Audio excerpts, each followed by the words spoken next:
William, bonjour Alors, à tous. on commence par qui ou quoi? Eh bien, à feuilleter la presse, vous vous apercevrez qu'il y a les sujets récurrents, comme par exemple le débat sur la reconnaissance d'un État palestinien, c'est la une de la Croix et de l'Humanité aujourd'hui, ou encore les soubresauts de la vie politique française. Et à ce propos, je signale le sondage du Figaro, c'est limite effarant pour la gauche. En cas de législative anticipée, elle serait laminée et n'aurait plus qu'une soixantaine de députés contre environ 500 pour la droite. Bref, il y a tout ça, tout ce dont on entend parler tous les jours. Et puis il y a les histoires, les belles et bonnes petites histoires qui font vendre. Et en la matière, ce matin, on est gâté. Alors, première histoire, elle fait notamment la une du Républicain lorrain.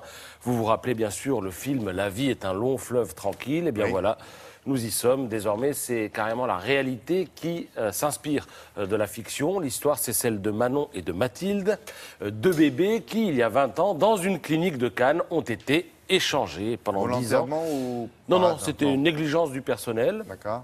Pendant 10 ans, les deux familles ont tout ignoré de cette inversion. Et puis un jour, l'un des pères a eu un doute. Il trouvait que sa fille avait le teint un peu trop allé par rapport au reste de la famille. Il a soupçonné une relation extra-conjugale de sa femme. Il a fait un test de paternité, évidemment négatif, sauf que pour la maman aussi, c'était négatif. Et la maman, la voici, elle est avec sa fille, en tout cas celle qu'elle a élevée. Tout le monde était au tribunal hier Ça, à c'est Grasse.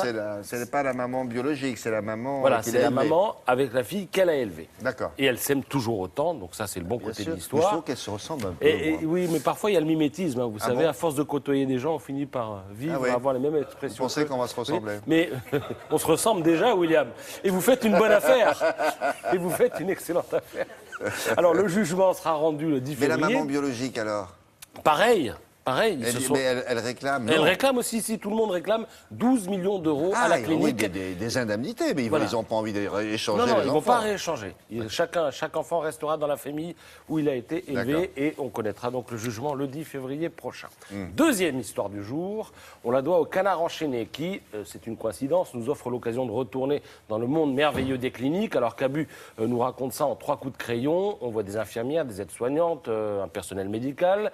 Et puis cette légende, sur cette photo, sauras-tu reconnaître les 3 espions? Alors l'histoire, eh bien, c'est celle du groupe de cliniques privées Orpea qui a embauché 3 comédiens qui ont joué les faux salariés pendant 1 an et ont espionné les syndicalistes. Le Canard enchaîné publie des extraits de leurs rapports parce qu'ils faisaient régulièrement des rapports. Mais Alors, ils étaient quoi? Ils étaient comédiens, mais comédiens infirmiers, comédiens on les a médecins? embauchés comme aides-soignants ou comme personnel de service. Et alors, ils écrivaient régulièrement, tel ou tel infirmier fait tourner une pétition, ou encore telle ou telle personne, alors qu'elle est en repos, vient soutenir un gréviste qui est sur place, ou encore les candidats aux prochaines élections du personnel seront truc bidule, machin, etc., etc. Ça a duré pendant 1 an et ça va continuer devant la justice. Troisième et dernière histoire, là c'est magnifique, une histoire immobilière. Vous savez que l'immobilier c'est une passion française. Oui. Ça commence par cette annonce des plus banales, 4e étage avec ascenseur, très bel appartement haussmannien de 132 mètres carrés, donnant sur un passage classé monument historique, belle hauteur sous plafond, etc., etc. Cet appart est à vendre. Il appartient à un ancien ministre récemment viré du gouvernement. Il s'agit d'Arnaud Montebourg, que l'opinion nous présente ce matin comme le nouveau roi de l'immobilier parisien. Non. Vous allez comprendre, l'appartement est proposé au prix d'1 370 000 euros. Pour être précis, c'est son ex-femme qui vend, mais ça ne change rien au fond de l'affaire, vous lirez dans l'opinion. Et le problème, donc 1 370 000 euros, dans la déclaration de patrimoine publiée il y a 1 an et demi par la Haute Autorité de la Transparence, le ministre estimait la valeur totale du bien à 890 000 euros. La différence, elle est de 480 000 euros. Donc l'immobilier, il faut le savoir, a pris 50% en 1 an, mais uniquement dans la rue de M. Montebourg. Très bien, il va être content. Bon, et ben voilà, les petites histoires du jour. À tout à l'heure.